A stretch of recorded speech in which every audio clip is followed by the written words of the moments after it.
Welcome to the 12th Treatise. Our topic today shall be about constitutionalization of mixed ideology coalition governments in Kenya. In handling this topic, I would want us to take a recap of the 11th Treatise. You can all recall we actually came to the conclusion that it would seem that mixed ideology coalition governments are the best bet for Kenya, at least in terms of service delivery, because experience has shown that in the course of such governments, the people of Kenya have felt that service delivery and a reduction of corruption has really taken the center stage. In handling this particular topic, I also want us to bear in mind that the past week, or rather this week, has seen the gazettement of the draft referendum bill 2020, therefore setting up the stage for the amendment of the constitution through the popular initiative as envisaged under Article 257 of the Constitution of Kenya. I would also want us to bear in mind that during this same week there was that report released by the World Bank that was on elite capture of foreign aid, which painted the picture of potential massive corruption to the extent of that about 350 billion Kenya shillings may have been siphoned off in the period between 1990 and 2010, and that the same were deposited in tax havens, coincidentally during time frames which coincide with disbursement of such foreign aid to the country. Now, in this particular treatise, we shall basically be seeking to give a justification for a mixed ideology coalition government, and the justification, like I have stated, would be based on the fact that one, it would seem that during such governments, somehow corruption tends to be so much compromised, and secondly, that service delivery tends to be realized and more appreciated by the citizens of Kenya. Now, in handling this particular topic, I want us to relook our history and go back to where it all started, either correctly or wrongly. Let's look at our independence government, the 1963 government, and we all know that the 1963 elections were won by the KANU coalition, or rather the KANU government led by Mzee Jomo Kenyatta, but principally this was a mixed ideology government, in the sense that we had President Mzee Jomo Kenyatta, who I would say was a conservative, but also inclined somehow to the liberal ideology. And on the other hand, we also had his vice president, Jaramogi Oginga Odinga, who I would say was a social democrat, but also somehow inclined towards the liberal ideology school of thought. So that the ideology of these two gentlemen, so the winning by the KANU, but the winning by the ruling party KANU in that particular election, and the formation of the first government, which had as part of its major tasks being one, Africanization of the economy, because most Kenyans, rather Africans, felt left out of the economic machinery, such that this is one area that they really needed to ensure that they delivered to the people of Kenya. Another core question that independent regime really had to address was the land question, which, as we all know, actually formed the core of the fight for independence. So that I would really want us to look into how the independence regime handled these two core questions, and more so from an ideological standpoint, so that we can get to understand how that government that reigned from 1963 to 1966, after the fallout between the two, what actually caused it, and how has the same reflected down memory line up to 2020, where we stand today. And you will realize that that government, to handle these core issues, actually came up with the sessional paper number 10 of 1965, and through it, we all, you will realize that in terms of Africanization policy, there are quite a raft of legislation that were crafted, and which therefore saw the creation of state agencies. For example, I have in mind the ICDC, which, as we'll come to realize, facilitated and funded African enterprises in terms of capitalization, and the consequence was the rise of quite a number of Africans within the class of persons who owned businesses that originally could only that was a level that initially you could only find the white race. We also find such agencies as the KNTC, Kenya National Trading Corporation, which so much was so much in charge of wholesale and retail trade, and this, as it were, ensured that quite a number of Africans now gained a hand into that sector of the economy, that sector of driving the economic engine of the country. We also had the likes of the Agricultural Finance Corporation, which financed African enterprises, and especially those who took up the management of farms that were initially owned by the colonialists, such that from an Africanization perspective, you find that deliberate measures were put in place by the initial government to see Africans take over the management of the economy, so that they could actually be in charge of their country, as was envisaged during the fight for independence. The same step can also be said in terms of the land question, where we see the establishment of the Settlement Transfer Fund scheme, which led to the crafting of agencies such as the Settlement Fund Trustees, which was established under the Agricultural Act. And why this is important is that through this scheme, the settlers who felt like leaving the country, and there were quite a number of them, it provided an initiative through which Africans would then be in a position to make application and acquire these particular farms, and they were funded to that extent, even to the extent of running such major enterprises. So that we see we see how through policy direction the independence government put in place initiatives to address the core concerns of the people of Kenya when we fought for independence. But then you realize that the question of ideology now comes in terms of how these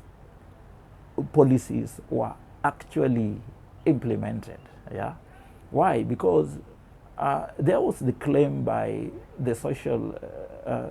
Democrats, I mean, the wing led by the former vice president, who thought that one, in as much as these policies were good in paper, but the implementation was such that they tended to favor a few, yeah, such that the end game was the creation of what would be called, or what has been described as, you know, a few category of, you know, petty bourgeois who simply came to replace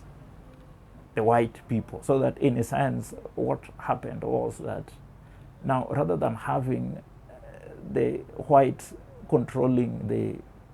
economy, a few whites controlling the economy, there was that deliberate attempt using the policies put in place by the government to have a few African elite replace the few whites, so that in the end of the day, the gains from independence would then be said not to have translated so much to the majority of the African peoples. And this was made even worse by, you know, the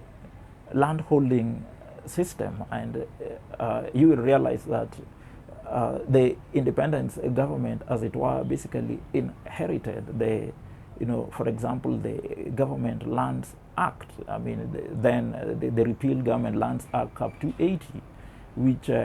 under its specific provisions, you know, then Section 7 and 15, actually gave the president power to dispose of unalienated government land. Yeah, and you know, this is one segment of the law that in which could very easily, and in fact was actually misused, such that a few individuals are said to have gained so much in terms of acquisition of land based on how well connected you are with the presidency. Now, these issues formed the fundamental questions that then brought the fallout in the first government between the first president, Mzee Jomo Kenyatta, and his then deputy, Jaramogi Oginga Odinga. Of course, the fallout was in 1966, and the consequence was that we now had a government that was led entirely and fully by the conservatist wing of government. And of course, the consequence is that in as much as economically the country was said to have you know, done well in terms of the overall big picture, but in terms of distribution, in terms of inclusion, yeah, a good section of the Kenyan populace felt excluded from the center of government. And you know, this is one of the issues. These are some of the concerns that have reverberated through the Kenyan political scene, and actually form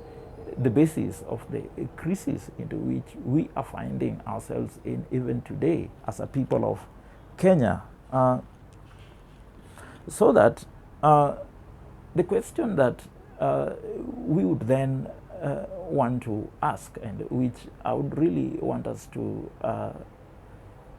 delve on today, is what would be the best formula through which we can constitutionally have a mixed ideology coalition government? Yeah, is it even possible that we can have a formula through which, after every election, then as a country we must always ensure that we have a mixed ideology coalition government? Rather, which government system, if applied in the Kenyan scenario, would then comfortably give us that sort of a result with certainty. Now, I would want us to look at different possible governmental systems, at least three, and I have in mind the parliamentary system of government, the presidential system of government, which is what we have now, and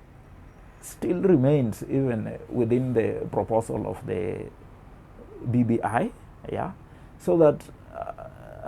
in the end of this debate, I want us to be in a position to just internalize and see if it can be possible that we constitutionalize this sort of an arrangement, which I honestly believe is the way for us to, actually see and experience a service delivery from our governments. Now, I tend to, my personal honest opinion is that a parliamentary system of government would actually be the best, it would actually be the best scenario that would lead us with certainty to mixed coalition government. And why do I say that? One, you realize that given our history and from experience, ordinarily our political setup, which is also so much deeply ethnocentric, is such that no political party at any one time would comfortably marshal what would be described as a comfortable 50% majority in the House, which would then enable it to form a government. Yeah. So that the net consequence of this would be that parties would then be forced to form coalitions. And these coalitions would be either pre or post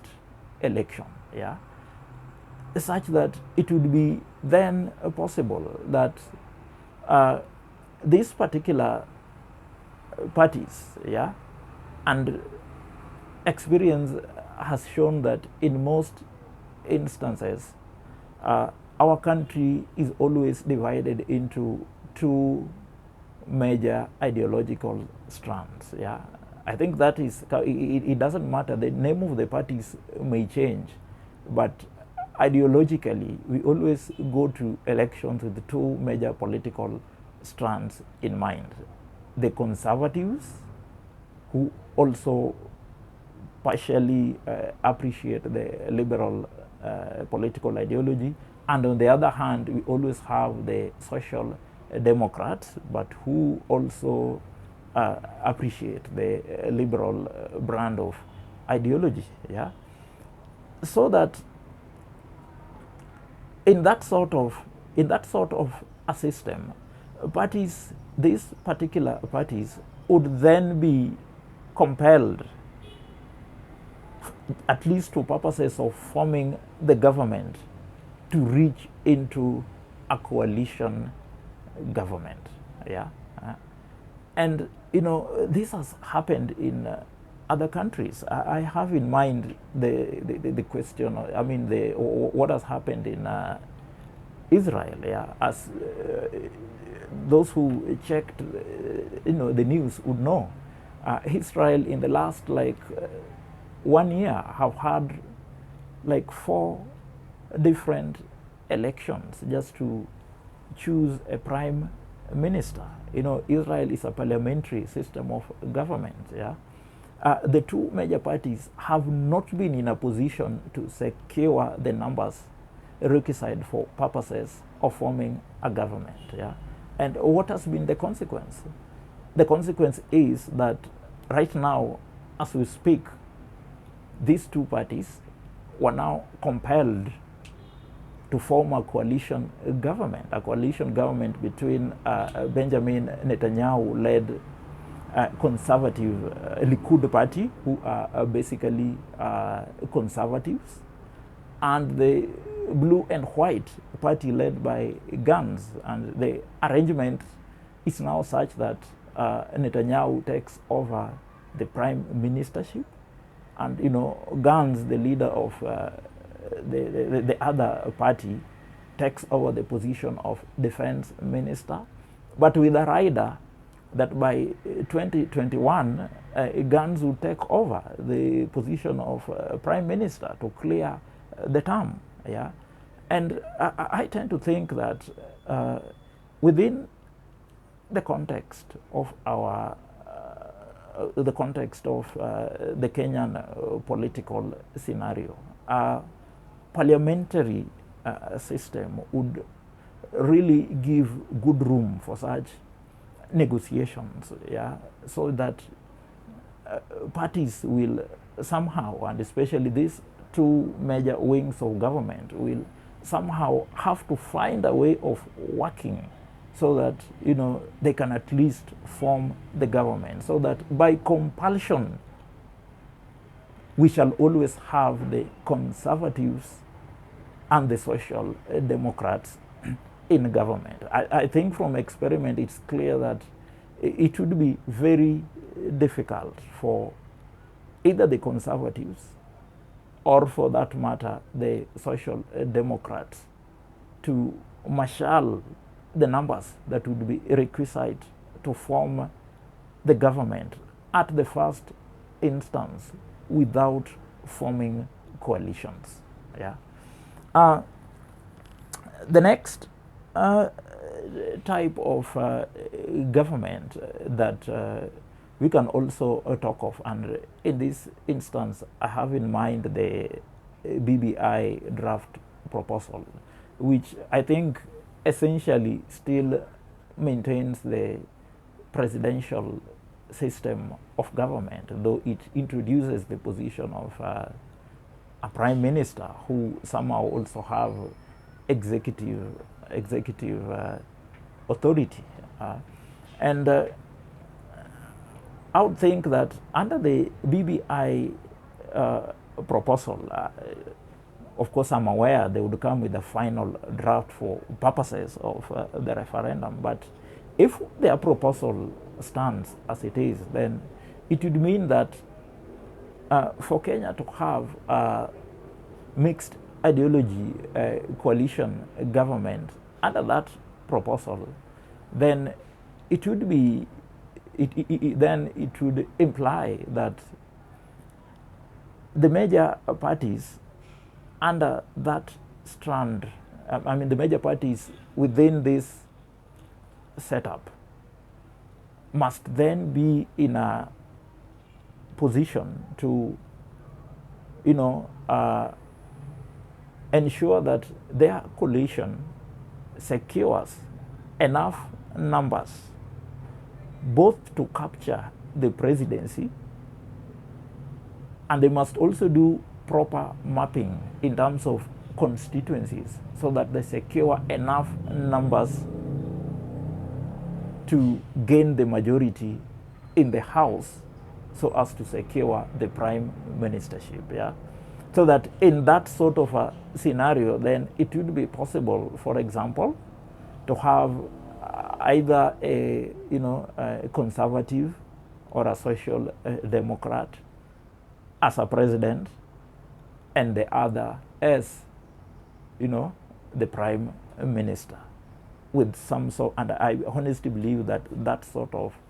a balance would somehow assist us in reaching that objective of a mixed ideology coalition government.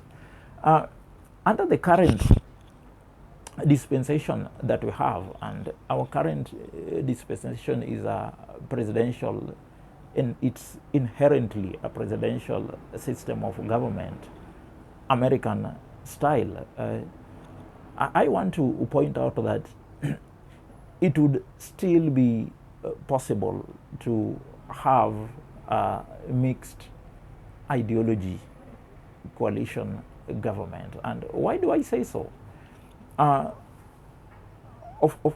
course, the engine of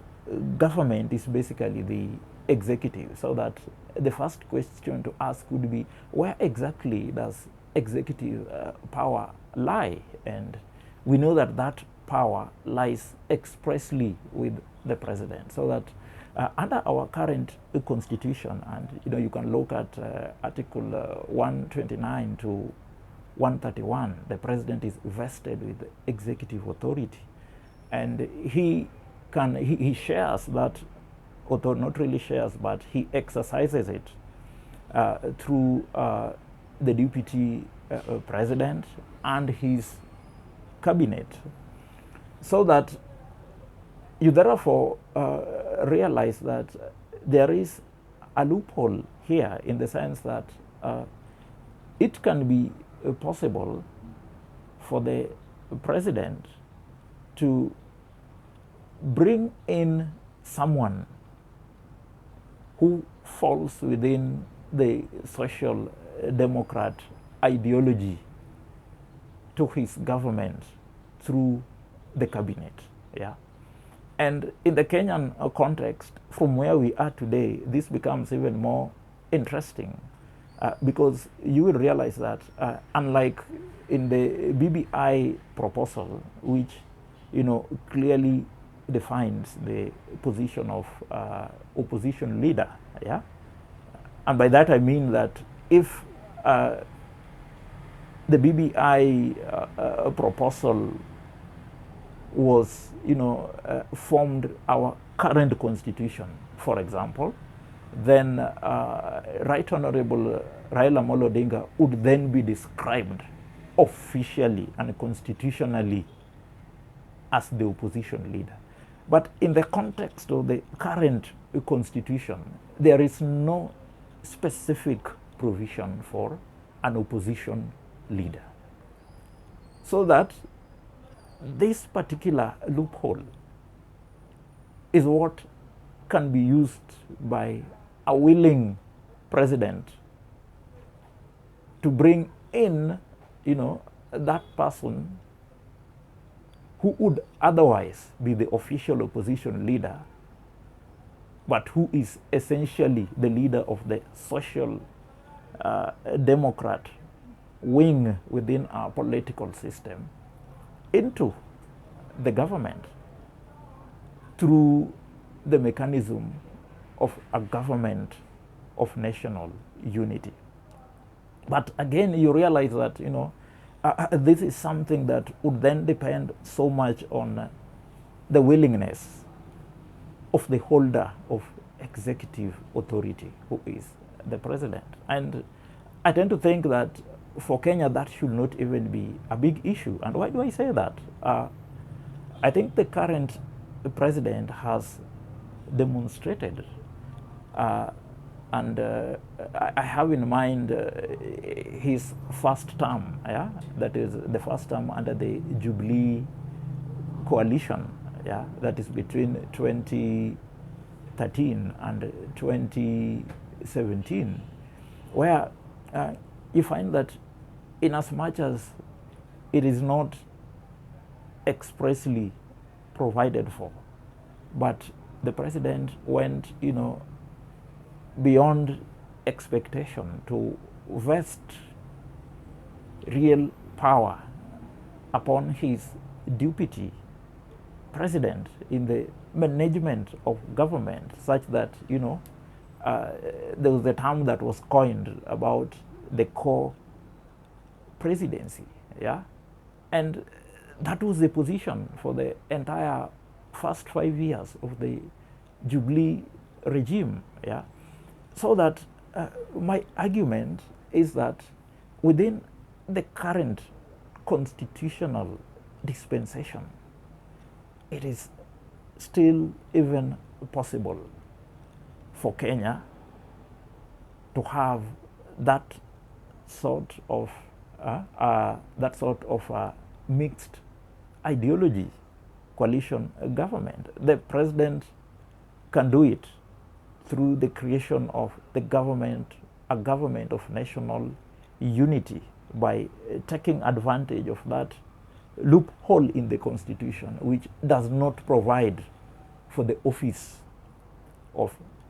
an official opposition leader. Now, even as I conclude, I want to state with authority and conviction that if you study keenly our history as Kenyans, yeah, any time that we have had a government that brings together the conservative wing and as well as the social Democrats, yeah, that fusion, because it creates an element, a system of checks, has got, it plays a major role in terms of reducing the level of grand corruption, which is what actually ails us as a country, such that such governments have got a tendency at least to deliver, yeah, and in the end of the day, development is what the people of Kenya are seeking, yeah. My argument, therefore, is that even as we move on with the process of constitutional change, let us strive so much to look in terms of creating a formula through which, as a country, we shall always have a mixed ideology coalition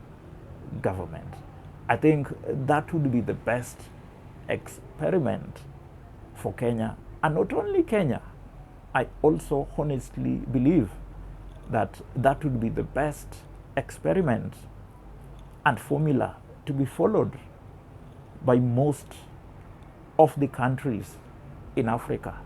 which are bedeviled by the same problems that we Kenyans face in terms of mismanagement of public resources. Thank you.